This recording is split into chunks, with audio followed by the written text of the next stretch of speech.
Ah, c'est le jeu de la nature, Sana. C'est un mécanisme totalement physiologique, à savoir que si nous avions tous plus de 100 ans, nous ferions tous les humains, tous les êtres humains sur cette terre, s'ils dépassaient 100 ans, feraient tous des cataractes. Alors, il y a des personnes qui vont avoir un vieillissement du cristallin plus précoce, et le vieillissement du cristallin se caractérise par son opacification.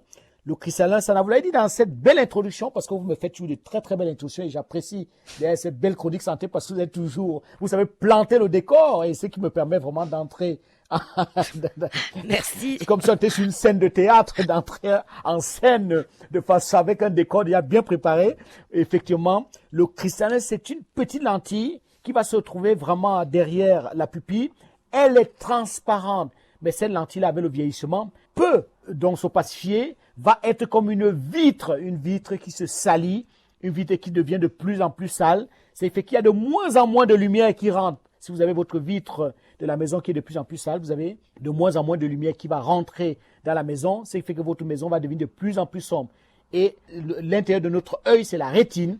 Et cette rétine-là ne capte plus souvent la lumière pour pouvoir analyser les images qui se projettent sur sa surface. Et c'est comme ça qu'on a une vision de plus en plus floue. Mais pour revenir vraiment à la question Sana, le cristallin va s'opacifier progressivement du fait tout simplement du jeu du vieillissement naturel et physiologique. Très bien, docteur. Alors, est-ce qu'on peut parler de personnes à risque? Est-ce qu'il y a des personnes, à part quand on prend de l'âge, qui pourraient, par exemple, faire une cataracte plus jeune? Est-ce qu'il y a des facteurs de risque pour une population donnée? Ah oui, tout à fait. Il y a énormément de facteurs de risque.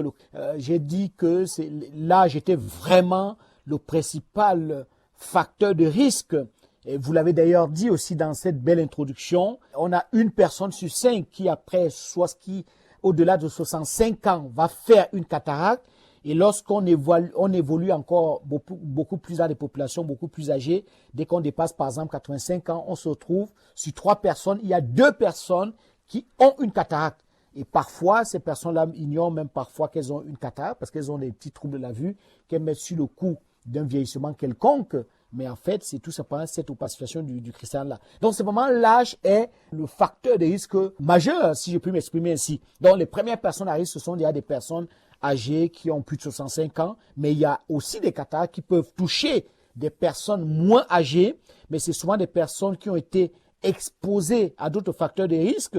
Les gens qui travaillent, par exemple, dans des professions où ils sont exposés à une forte luminosité, la forte luminosité qui s'imprègne de façon régulière sur plusieurs années sur le cristallin va accélérer son opacification et effectivement on va avoir des cataractes qui vont survenir de façon beaucoup plus jeune. Il y a les traumatismes oculaires, des gens qui ont eu des chocs au niveau de l'œil, des chocs répétés au niveau de l'œil ou un seul choc, un traumatisme au niveau de l'œil ou qui ont une plaie au niveau de l'œil, les plaies notamment perforantes de l'œil, ça abîme le cristallin et ce cristallin-là va s'opacifier également et c'est des personnes qui risquent de faire des cataractes assez précoces. Il y a des maladies, comme le diabète par exemple. Il y a vraiment un certain nombre de facteurs de risque comme ça, des personnes qui ont des fortes myopies, donc qui sont obligées d'avoir des gros problèmes d'accommodation.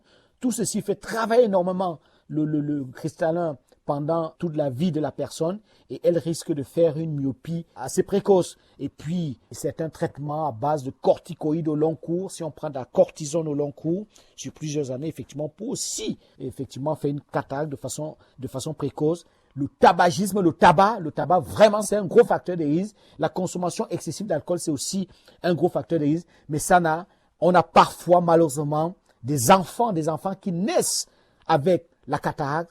C'est la cataracte congénitale, mais c'est des enfants qui très souvent ont été exposés pendant la grossesse de leur maman à une infection virale comme la rubéole.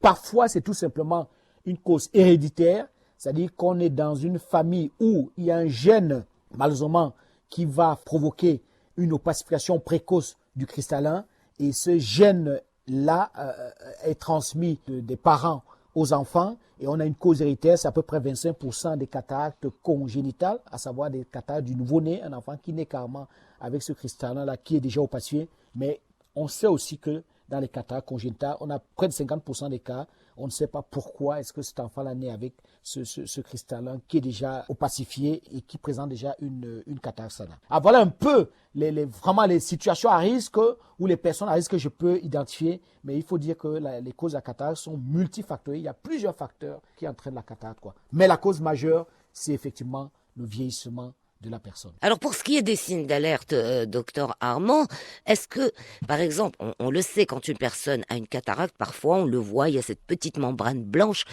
qui recouvre justement la lentille, donc qui est située derrière la pupille, on le voit. Mais est-ce qu'il y a d'autres signes d'alerte? Mais ça, on ne devrait pas le voir. Mhm. Quand on le voit, c'est déjà trop tard. On n'est même plus au stade de signe d'alerte. On est déjà au stade de signe tardif. Parce que quand on regarde quelqu'un dans les yeux et qu'on se rend compte que derrière sa pupille, derrière ce petit rond qui a souvent un aspect noir, qui peut parfois avoir autre couleur, mais pas la couleur blanche, lorsqu'on retrouve parfois ces couleurs blanches-là, c'est trop tard. Ça dit que le cristallin s'est déjà opacifié de façon très profonde. Il faut que les auditeurs comprennent que j'ai bien dit que le cristallin, il est transparent. Et il va s'opacifier et cette opacification-là va être comme si vous avez une vitre qui se salit au jour le jour. Vous avez la vitre de votre voiture qui se salit au jour le jour. Il faut dire quand vous conduisez, si vous n'avez pas les essuie-glaces avec vraiment du liquide, du lave-glace, vous allez voir que vous voyez de moins en moins la route. Et c'est ça aussi le cristallin. On ne doit pas retrouver un cristallin déjà aussi blanc en regardant la personne. C'est déjà très tard. Pourquoi? Parce que les signes d'alerte vraiment qui permettent vraiment d'attirer l'attention très rapidement, c'est déjà la baisse progressive de la vision. Les gens se rendent compte qu'ils voient de moins en moins. Et l'autre signe, c'est que lorsqu'on leur projette une lumière peut-être un peu vive devant les yeux, s'ils ont un cristallin qui est bien portant, ils vont continuer à distinguer les objets. Ils vont peut-être savoir que cette lumière-là est peut-être projetée par une torche. Ils vont peut-être voir que cette lumière-là est projetée par un portable. Alors que les personnes qui ont une cataracte, quand on projette une lumière comme ça devant les yeux, ils n'arrivent plus à distinguer l'objet qui projette ces lumières-là. Ça s'appelle l'éblouissement. Ils sont éblouis à la lumière. Et ça, c'est vraiment le deuxième signe qu'il faut. Quelqu'un qui perd la vue et qui a cette perte de vue-là, qui a cette baisse de la vue. Ce n'est pas une perte totale de la vue, c'est une baisse progressive de la vue. Une vue trouble, comme si il y avait un brouillard devant vos yeux. Quand on a ce signe-là, c'est déjà un signe d'alerte et il faut consulter assez rapidement. D'autant plus que, je tiens aussi à le dire, la cataracte ne fait pas mal. On n'a pas de douleur oculaire. On avait parlé il y a quelques années du glaucome. Le glaucome, il y a une baisse progressive de la vue, mais il y a une douleur aussi qui parfois accompagne cette baisse progressive, cette baisse de la vue-là. Dans la cataracte, on a une baisse progressive de la vision, mais il n'y a pas de douleur. La cataracte ne fait absolument pas mal. Si vous avez mal avec une baisse de la vue, c'est autre chose. C'est pas la cataracte. Par contre, il y a cet éblouissement-là à la lumière qui est très important. Et puis si on laisse traîner les choses, on va effectivement avoir le signe que vous avez signalé, Sana, c'est l'apparition vraiment de cette tache blanchâtre au travers de la pupille, en tout cas dans l'œil et à travers la pupille. Docteur Armand, juste une petite question. Vous allez peut-être nous dire, vous nous faire un petit peu la lumière là-dessus. Quand on disait tout à l'heure en intro que en fait c'est un problème qui touche les personnes à partir d'un certain âge, un autre problème se pose également à un certain âge, c'est la DMLA. Je rappelle que c'est la dégénérescence maculaire liée à l'âge.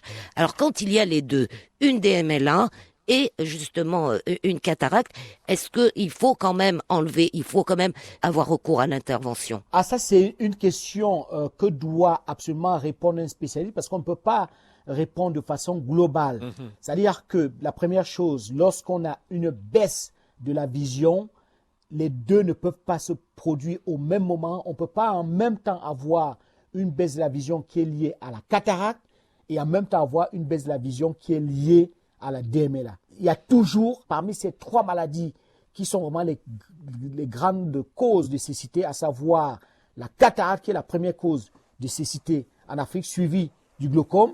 En Europe, c'est différent, c'est la DMLA qui intervient comme quasiment la première cause de cécité parce que les cataractes sont diagnostiquées très précocement et sont opérées assez rapidement, contrairement à l'Afrique où les cataractes sont diagnostiquées très tardivement et ne sont quasiment pas opérés parce qu'il y a un problème d'accès aux soins. Et puis les glaucomes sont beaucoup plus présents plus fréquent en Afrique qu'au niveau de l'Europe. Donc la DMLA, vraiment, elle intervient beaucoup plus en Europe, dans les pays développés, que notamment en Afrique. Donc lorsqu'on a une baisse de la vision, il faut consulter un ophtalmologue. Et c'est l'ophtalmologue qui va effectivement faire comprendre si cette baisse de la vision-là est en rapport avec une cataracte ou en rapport avec une DMLA.